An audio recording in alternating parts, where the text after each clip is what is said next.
بسم اللہ الرحمن الرحیم۔ السلام علیکم ورحمۃ اللہ وبرکاتہ۔ نحمدہ ونصلی علی رسولہ الکریم۔ میرے بھائیوں، دوستوں، بزرگوں، اسلام پر ایک دور ایسا بھی گزرا ہے جو حقیقت میں اسلام کی غربت کا دور تھا، مظلومیت کا دور تھا، کسمہ پرسی کا دور تھا۔ پیغمبر اسلام کا ساتھ دینے والا کوئی نہ تھا، ہر طرف سے مخالفت ہوتی تھی، ہر جانب سے گالیاں سنائی دیتی تھیں۔ عرب کا ذرہ ذرہ دشمنی پر تلا ہوا تھا، تمام سرداروں نے گٹھ جوڑ کر لیا تھا، ایمان کی روشنی پھیلنے کا ہر دروازہ بند کر دیا گیا تھا۔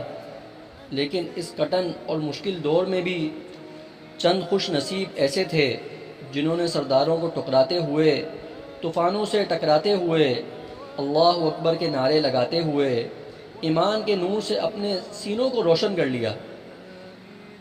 ان خوش نصیبوں میں سے ام المؤمنین حضرت خدیجہ رضی اللہ تعالی عنہ عورتوں میں، حضرت ابو بکر صدیق رضی اللہ تعالی عنہ مردوں میں، حضرت زید رضی اللہ تعالی عنہ غلاموں میں، اور حضرت علی رضی اللہ تعالی عنہ بچوں میں سب سے پہلے ایمان لائے۔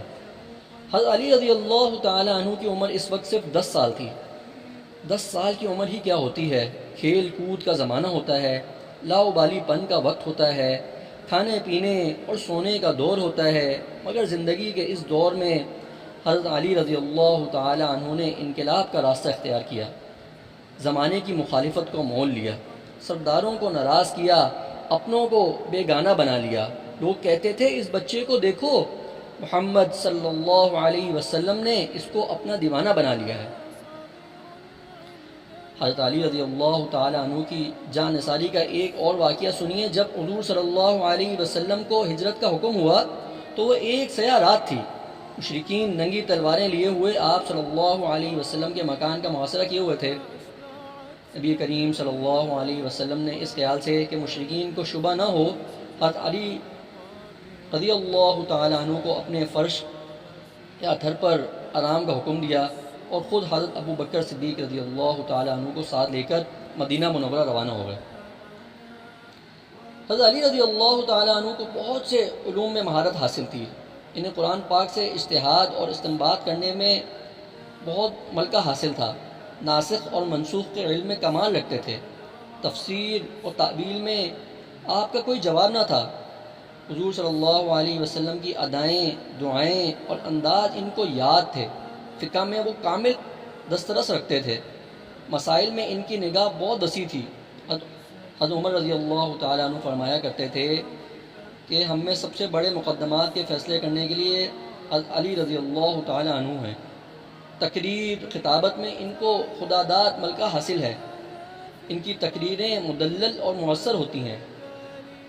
حضرت علی رضی اللہ تعالیٰ عنہ علم نحو کی بنیاد حضرت علی رضی اللہ تعالیٰ عنہ نے رکھی تھی۔ امانت اور دیانت کا یہ حال تھا کہ جب نبی کریم صلی اللہ علیہ وسلم نے ہجرت کرنے کا ارادہ کیا تو قریش والوں کی امانتیں نبی کریم صلی اللہ علیہ وسلم کے پاس رکھی ہوئی تھیں، تو نبی کریم صلی اللہ علیہ وسلم نے قریش کی امانتیں حضرت علی رضی اللہ تعالیٰ عنہ کے سپرد فرمائیں۔ ایک مرتبہ بیت المال کے لیے کچھ نارنگیاں آئیں، ایک نارنگی حضرت حسن رضی اللہ تعالیٰ عنہ اور ایک نارنگی حضرت حسین رضی اللہ تعالیٰ عنہ نے اٹھا لی۔ جب آپ رضی اللہ تعالیٰ عنہ نے دیکھا تو چھین کر لوگوں میں تقسیم کر دی۔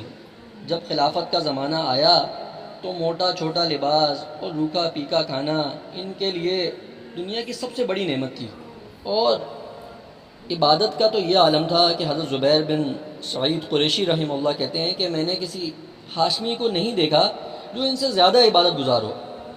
ثقافت میں آپ رضی اللہ تعالیٰ عنہ دریا تھے، کبھی کوئی سائل آپ رضی اللہ تعالیٰ عنہ کے در سے ناکام واپس نہیں ہوا۔